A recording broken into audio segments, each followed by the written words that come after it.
Here's the story of two mines a world apart, different continents, different minerals, different regulations, different owners, different managers. It's also the story of a clumsy attempt by those opposed to one mine to blur two different mines together. One is proposed south of Tucson, Arizona, where a major copper deposit holds tremendous opportunity for boosting the local economy. Jobs and tax revenue will increase while meeting America's growing need for copper. Today, more than 30% of the copper America needs for renewable energy, high-tech, and manufacturing is produced overseas. In 2007, Rosemont Copper embarked on the long process of comprehensive environmental review and mine engineering.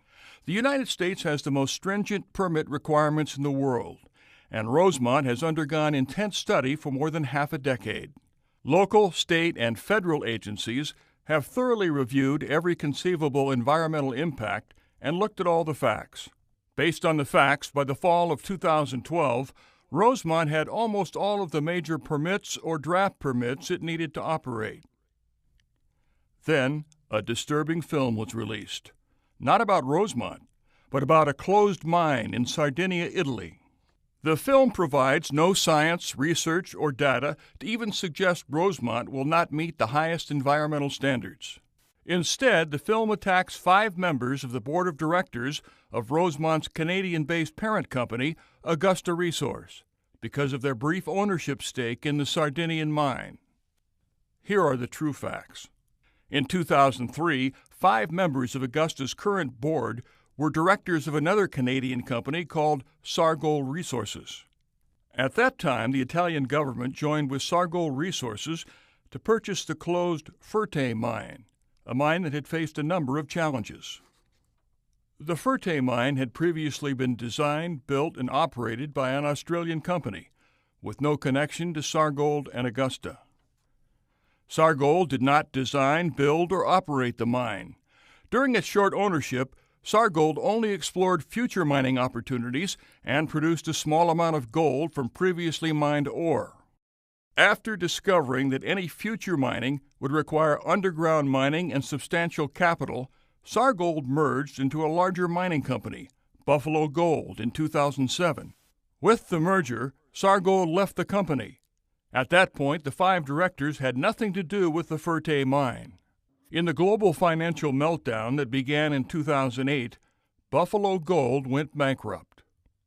The bankruptcy was not related to Sargold's earlier involvement in the company. Since the bankruptcy, the mine has faced a number of challenges that Sargold had nothing to do with. Those are facts. But this disturbing film by John Doherty seeks to make the wild leap that Augusta, and therefore Rosemont, should be held responsible for the failures of a mine they have no connection with, a mine that some shared board members did not design, build, or operate. Doherty claims some Augusta board members, and therefore Rosemont, must be responsible for the activities of 2 companies it had no role in whatsoever, companies that it did not own or manage. The essence of the film's argument? Both Augusta and Buffalo Gold are Canadian, and that means all Canadian companies must be responsible. From start to finish, the entire film was a deliberate attempt to smear Augusta Resources' leadership, because there is no way to attack Rosemont's plans on facts. But the truth matters, and motives matter. Filmmaker John Doherty is founder of Investigative Media, LLC, a for-hire investigative journalism firm. Doherty was commissioned, paid, to create the film about Rosemont. A 2010 Washington Monthly article about pay-to-play investigative journalism highlights John Doherty's work on behalf of a think tank that paid him $80,000 a year to produce damaging reports against the Las Vegas Convention and Visitors Authority. This time, Doherty was paid to go after Rosemont. So who paid Doherty? Rosemont's most vocal opponent, Farmers Investment Company, known as FICO, and its executives. These executives have a close relationship with John Doherty. In fact, they were his top political campaign contributors in his failed U.S. Senate campaign. And FICO considers Rosemont as a competitor for the area's water. FICO is looking to develop one of the largest new residential housing developments proposed for the region, a project that calls for substantial water usage. Even before the film, Doherty was behind a formal state of Arizona complaint against Rosemont and Augusta.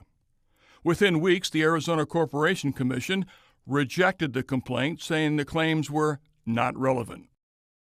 Equally without relevance or factual basis, Doherty's film attempts to taint Augusta, and therefore Rosemont, with a project that was never within its control. The leap of imagination is as great as the distance from Tucson, Arizona, to Sardinia, Italy.